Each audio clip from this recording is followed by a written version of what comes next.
وہ دو عورتیں، ایسی دو عورتیں کہ جن میں سے ایک کو مذکر شمار کریں تو اس کا دوسری کے ساتھ نکاح جائز نہیں ہوتا، ایسی دو عورتیں ایک نکاح میں جمع بھی نہیں ہو سکتی۔ ایک دفعہ پھر بولے، ایسی ایک کو مذکر شمار کریں اس کا دوسری کے ساتھ نکاح جائز نہیں ہے، ایسی دو عورتیں ایک مرد کے نکاح میں جمع نہیں ہو سکتی۔ پھوپھی اور بھتیجی ہیں مثلاً، بھتیجی کو آپ مذکر شمار کریں، اس کے ساتھ مذکر کون ہوتا ہے؟ بھتیجا، تو پھوپھی اور بھتیجے کا نکاح آپس میں، اس لیے پھوپھی اور یہ والی بھتیجی جو ہے ایک نکاح میں جمع بھی نہیں ہو سکتی۔ خالہ اور بھانجی ہے، خالہ کو مذکر شمار کریں، خالہ کے ساتھ مذکر کون ہوتا ہے؟ ماموں، خالو دوے پاس ادھر سے آتا ہے، خالہ کا مذکر ہوتا ہے ماموں، تو یہ ساتھ کون سی؟ بھانجی، ماموں اور بھانجی کا نکاح نہیں ہو سکتا۔ اس طرح سے یہ دونوں ایک نکاح میں جمع بھی نہیں ہو سکتی ہے۔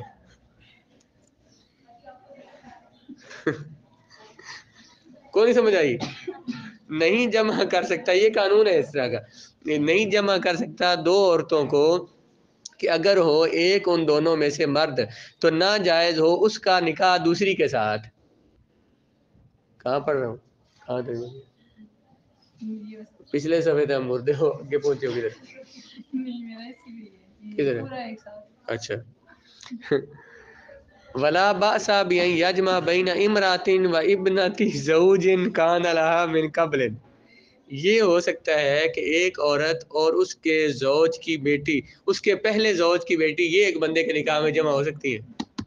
ایک عورت اور اس کے پہلے زوج کی بیٹی ایک بندے کے نکاح میں جمع ہو سکتی ہیں۔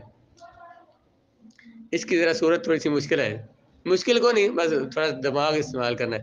ایک عورت ہے، اس نے مثلا اس کا نام چلو متعین کر لیتے، اس کا نام ہے جی، اس کا نام ہے کہ سغرا نام ہے، اس نے شادی کی ایک بندے سے، اس کا نام تھا اسلم، ٹھیک ہے، اس سے اس کی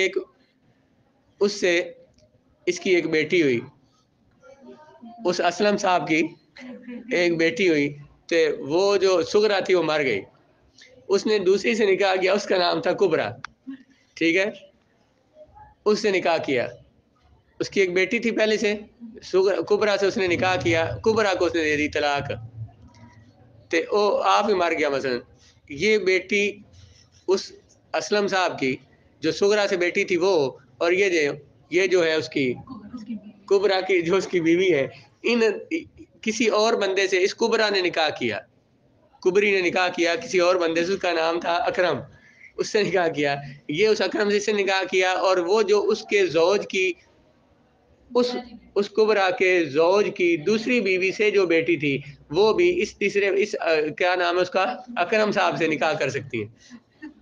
تسی آسو آپ نے ماں بیٹی لگتی ہے، ماں بیٹی کو نہیں لگتی بھائی، انہوں نے مسئلہ کیا بولا ہے؟ ایک عورت اور اس کے زوج کی بیٹی، اس کی بیٹی وہ کوئی نہیں ہے، اس کے سابقہ خاوند کی بیٹی ہے وہ، تو یہ دونوں ایک مرد سے نکاح کر سکتی ہیں۔ سمجھ آئی کوئی نہیں؟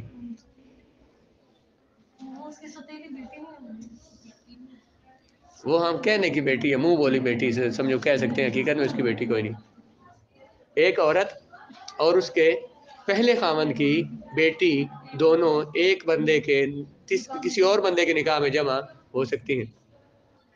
اب مثلا اسی عورت کی یہ جو کیا نام تھا اس کا، کبرا، اس کی بیٹی اس سے پہلے خاوند سے کوئی بیٹی ہوئی، اس پہلے خاوند سے کوئی بیٹی ہوئی، اور یہ پھر اس نے کسی اور مرد سے نکاح کیا، اس کا نام اکرم صاحب، تو اکرم سے اس کبرا کا نکاح ہو سکتا ہے، لیکن اس کی جو حقیقی بیٹی ہے اس کا اس سے نکاح نہیں ہو سکتا، کیونکہ آپ فرمایا اپنی بیویوں کی بیٹیوں سے نکاح، ربائبکم اللاتí، ان کی بیویوں کی بیٹیوں سے نکاح نہیں ہو سکتا، وہ جو اس کی دوسری بیوی سے بیٹی تھی وہ اس کی کچھ نہیں لگتی، یہ دونوں ایک بندے کے نکاح میں جمع ہو سکتی ہیں۔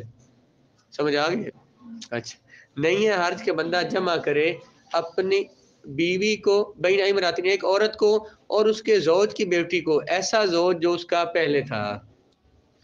میرے خیال میں بہت ہے، بہت ہی ہے یہ، باقی اس پہ نا، اس پر آگے حدیث لکھی ہوئی ہے، وانتا جو بین الاختین، وہ نیچے حاشیے میں جا کے کہ دو بہنوں کو جمع نہیں کر سکتے، اور آگے رسول اللہ کا ارشاد لا تنکحوا المرأۃ علی اور نکاح نہیں کیا جائے گا عورت سے علامت یا اس کی پھوپھی پر. عورت سے نکاح نہیں کیا جائے گا اس کی پھوپھی پر. کیا مطلب؟ پہلے پھوپھی سے نکاح ہوا، اس کے اوپر بھتیجی سے نکاح نہیں کیا جائے گا. او خالت یا خالہ پر نکاح نہیں کیا جائے گا. ولا بنت اخیہ، اور بھتیجی پر نکاح نہیں کیا جائے گا پھوپھی کے ساتھ، اور بانجی پر نکاح نہیں کیا جائے گا خالہ کے ساتھ. تو آگے نیا مسئلہ شروع ہو رہا ہے، اس لیے سے پھر پڑھیں گے.